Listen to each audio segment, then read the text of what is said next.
What's going on, everybody? K to the 2 here with the Battle Union Week 6, our team builder. This week we are going up against a good friend of mine, Potato Jimmerino, also known as Potato Jim, also known as Jim. Anyway, we have a match this week that we have to play, and he has some mons and I have some mons. You want to see his mons? Bam! Right there. And if you want to see my mons, it's going to be right next to it, like there. Okay, so those are the teams this week. I did move Quillfish onto the bench for Lickalicky, and Lickalicky is coming this week. Lickalicky is a fun thing this week. So he has a pretty scary team. He has some really good bulk. It's a very bulky offense-esque team, and then there's also a Mega Shark on there. I debated between bringing off Lickalicky and Breloom. Breloom would have helped against Vaporeon and Mega Sharpedo, whereas Lickalicky beats his whole team if played correctly. Yeah, that's, we're gonna get into it. So let's go ahead, drop in the team. So, again, we are bringing Mega Charizard X. However, this, I believe, is the first one, not counting week 1. First one that is not a setup Zardex. This way I'm not making myself go, oh shit, I can just set up and I can kill a thing, or 2 or 5. This time I'm just gonna settle with nabbing a kill whenever I get one, and switching out and not really having to deal with the rest of his team. Just gotta keep Zard healthy pretty much because he does have a very bulky team. Keeping Zard healthy is very important in case he brings something like Banded Celesteela or Banded Entei, neither of which I really see coming, but if they do, then I still have Zard in order to try and help with those. I have Thunder Punch on here to help with Vaporeon. Flare Blitz 2 KOs his entire team that isn't Vaporeon and Latias. Raichu can't really do anything to this, like even Z-Dig isn't doing a whole lot, and Jim is known to bring Z-Dig. Serena, of course, not really doing a whole lot. Mega Sharpedo is kind of a threat to the Zard, but, you know, you gotta take what you can get, pretty much. So, like, I just gotta keep it healthy, and then it can take it on. I 2 KO'd the Nidoqueen with Flare Blitz, which is great. I do a lot of damage with the Dragon Claw if I don't feel like predicting the Vaporeon coming in. Also, the Ribombee does do kind of a lot of damage, but it's nowhere close to an Oko. So I can just kill that thing with a Flare Blitz and not have to worry about it. So, very standard Zardex. I needed the coverage, I needed recovery. So, it was between recovery and Dragon Dance. Dragon Dance would have been great, however, he does have a lot of bulk on his team, so he could very easily just stay in and get off damage and trade pretty much. Get off damage in order to make Zard easier to revenge, but also having a Jolly Megazard forces his Shark to be Jolly, which means it's going to be doing less damage overall. So that's going to be Zard. Nothing really special here, it's just gotta be here in order to take those resisted hits. Really helps against Celesteela, which is a big problem pretty much to my team, and that's going to be it for Zard. So next up, I decided, you know what, I just saw his replacement battler last week get 6-0'd by a Calm Mind Mew. Let's do the same thing with Reuniclus. So I have Calm Mind, Psyshock, Recover, and Shockwave. The coverage on the Mew last week was the same, except instead of Shockwave it had Thunderbolt. Too bad Reuniclus doesn't get Thunderbolt. It gets Shockwave and it gets Thunder. So it gets the two extremes. You get a lot of power with a chance to miss, or a lack of power and absolutely no chance of missing. But that's completely fine because I set up on any variant of Celesteela that is not Adamant Choice Band. And if he brings Adamant Choice Band against me, that would be weird because I have a Megazard that takes care of that every time. So basically I can set up on the Celesteela, not really have to worry about it, and I can go for Psyshock a couple times to make him think, oh, he doesn't have any coverage for me. Shockwave, boom, dead. And then I have a +6 or whatever Reuniclus. and that would be it.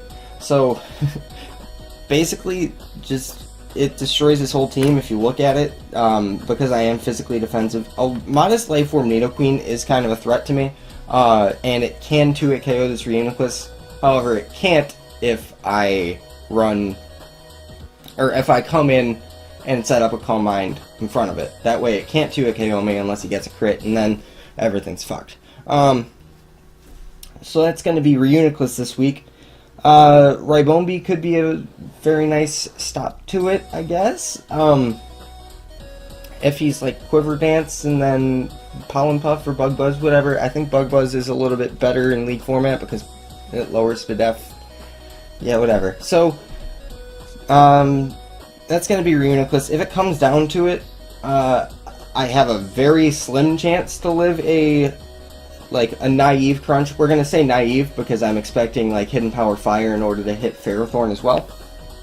If he doesn't bring Mega Shark, then he has nothing for Reuniclus. Unless he has Haze on Vaporeon, which we can get into later.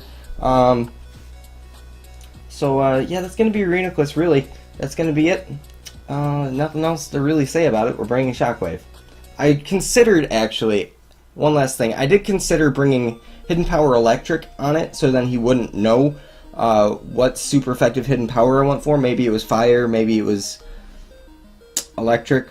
That's really the only two things that hit Celesteela. So maybe he would be like, oh, it's Hidden Power Fire, and then he goes into Shark, and then he tries to pull some shenanigans, and then I go for Hidden Power, and it dies, and down goes Shark.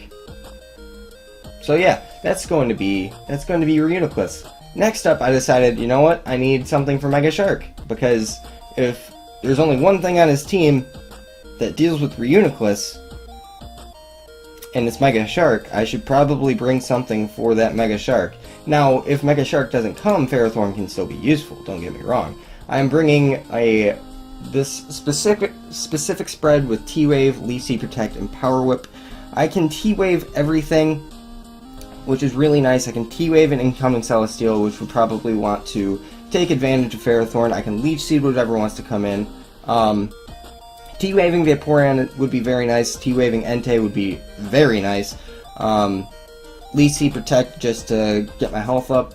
Rocky Helmet and Iron Barbs to wear down the Shark if it goes for Crunch. And this EV spread allows me to 100% every time live the combination of Naive Natured, Crunch plus HP Fire. They do the same exact damage against this Ferrothorn. The roll is exactly the same, with 220 HP, 68 defense, and 220 Spadef.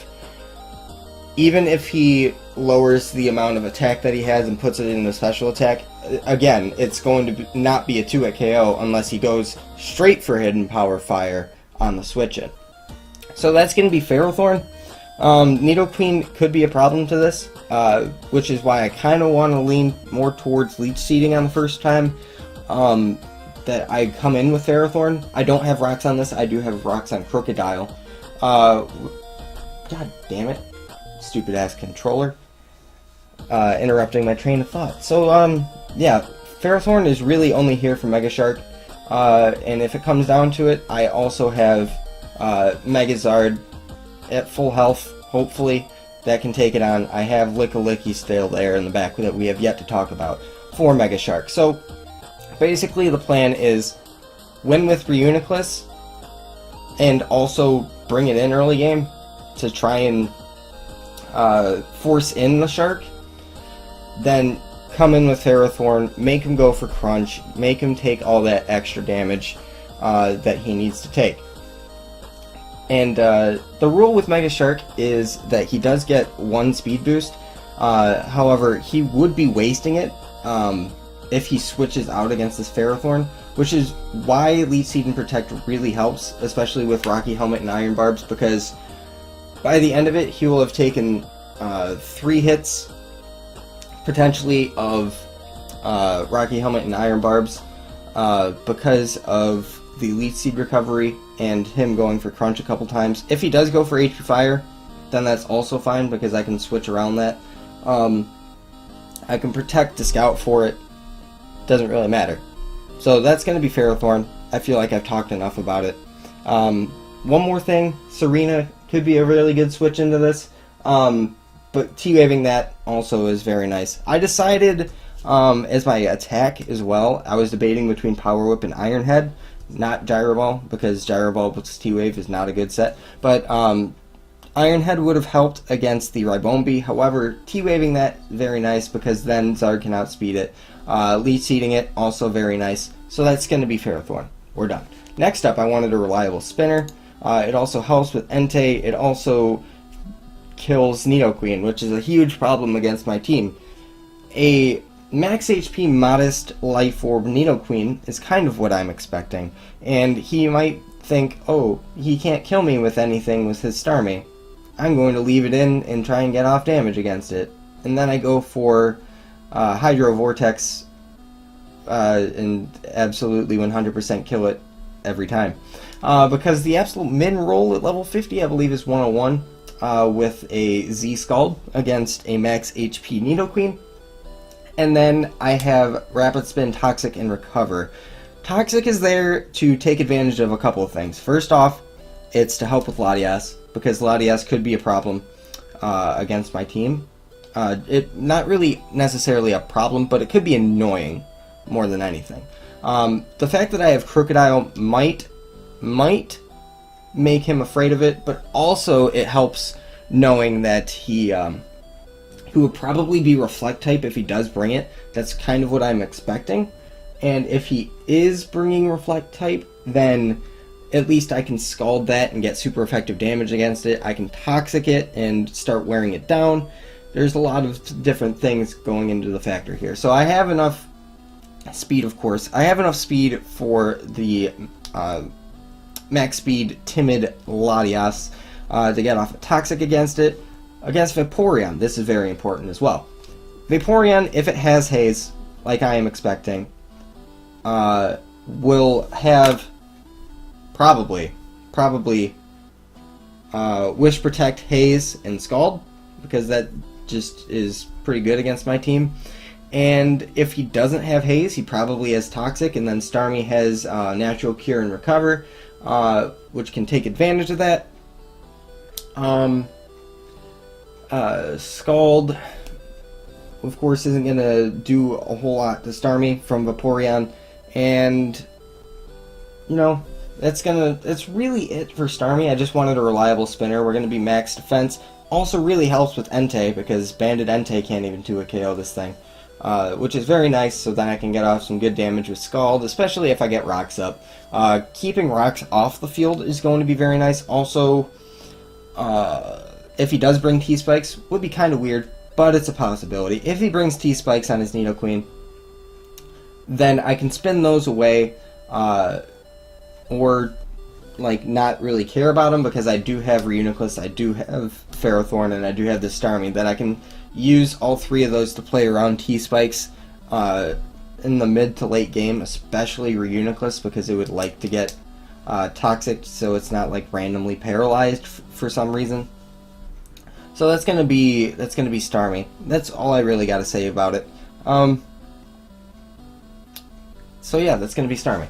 Next up, we have a Crocodile, which is Leftovers, 3 attacks, and Stealth Rocks. Pretty standard. Fire Fang isn't doing a hell of a lot to Celesteela, but at least it's something to hit Celesteela. Knockoff, of course, the first time.